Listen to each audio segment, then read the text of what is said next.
ये question sir कब आया है, किस ईयर में आया है बेटा? 2025 में आया है। 2025 जो सीबीएसई बोर्ड का 2025 का पेपर हुआ था, उसमें आप 1 नंबर में सवाल को देखेंगे, ठीक है? 1 मार्क्स में पूछा गया था एमसीक्यू में, ठीक है? आ जाइए जरा देखते हैं सर इसका सोल्यूशन कैसे होगा और ये क्या है सर, ये क्या लिखा हुआ है, जरा देखते हैं इसको। आ जाओ। सबसे पहले आपको पता होगा, अगर नहीं पता है तो बता देता हूं, इस पॉइंट को जब हटाते हैं, इस पॉइंट को हटाते हैं तो पॉइंट के बाद जितनी डिजिट होती हैं, पॉइंट के बाद जितनी डिजिट होती हैं 1 के साथ उतने ही जीरो डिवाइड में आ जाते हैं, 1 के साथ उतने ही जीरो डिवाइड में आ जाते हैं। पॉइंट यहां से हटाऊंगा तो ये ऊपर बनेगा 4 और नीचे बनेगा क्या, क्योंकि 0 4 4 होता है, और नीचे बनेगा पॉइंट के बाद कितनी डिजिट है बेटा 1, तो नीचे बनेगा 10। 1 के साथ उतनी ही जीरो डिवाइड में आ जाती है, तो 1 के साथ कितनी जीरो आई 1, क्यों? क्योंकि 1 डिजिट है इसलिए। समझ गए? हाँ सर समझ गए। तो ये लिखा हुआ है सर रूट के अंदर 4/10 ये लिखा हुआ है। अब सर इसको थोड़ा सिंप्लीफाई करते हैं, आ जाओ थोड़ा सिंप्लीफाई करते हैं इसको। अगर हमें पता है, अगर आपको नहीं पता तो मैं बताता हूं कि रूट जब भी ऐसे किसी भी रेशनल नंबर पे लगा होता है तो उसको हम डिवाइड कर सकते हैं, मतलब रूट को इस पे भेज दो, रूट को उस पे भेज दो, मतलब रूट ऐसे करके डिवाइड हो जाता है कि हाँ इस पे भी चला गया और रूट इस पे भी चला गया, मतलब ये बड़ा रूट 4 पर भी आ गया और ये बड़ा रूट 10 पर भी आ गया। बड़े रूट को हम टुकड़ों में तोड़ सकते हैं, ऐसा कहने का मतलब मेरा है, ठीक है?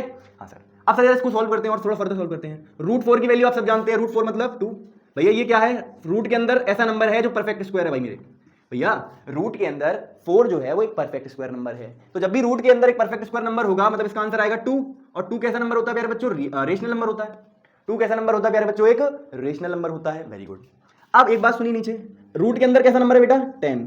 और याद करो रूट के अंदर है 10, 10 मतलब एक not a perfect square number. बोलो, रूट के अंदर 10 और 10 is not a perfect square number. बेटा नॉट अ परफेक्ट स्क्वायर मतलब कि ये परफेक्ट स्क्वायर नहीं होता है। बताओ 10 को हम किसी नेचुरल नंबर का स्क्वायर लिख सकते हैं क्या? नहीं, 10 कोई परफेक्ट स्क्वायर नंबर नहीं होता है। तो अब ये हमें पता चला, अब हमने ये पहले सीख के आए हैं इरेशनल नंबर्स में, हमने ऐसा पढ़ा था कि अगर रूट के अंदर कोई भी स्क्वायर रूट के अंदर कोई भी नंबर ऐसा आएगा जो एक परफेक्ट स्क्वायर नहीं है, तो ये जो पूरा कंबाइंड नंबर है ये एक इरेशनल नंबर होता है। कैसा नंबर होता है? इरेशनल नंबर होता है।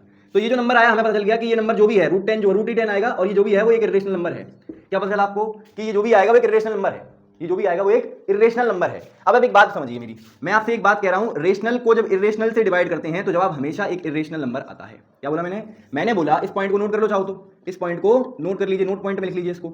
रेशनल को जब भी डिवाइड किया जाएगा इरेशनल से हमेशा क्या आएगा जवाब? क्या आएगा? हमेशा जवाब एक इरेशनल नंबर आएगा। समझ में आ गई बात? समझ में आ गई बात? तो यहां पर आपका फाइनल आंसर क्या आएगा? एक इरेशनल नंबर आएगा। क्या आएगा? इरेशनल नंबर आएगा। रेशनल को जब इरेशनल डिवाइड करेंगे क्या आएगा? इरेशनल। तो ये इसका जवाब है, ठीक है?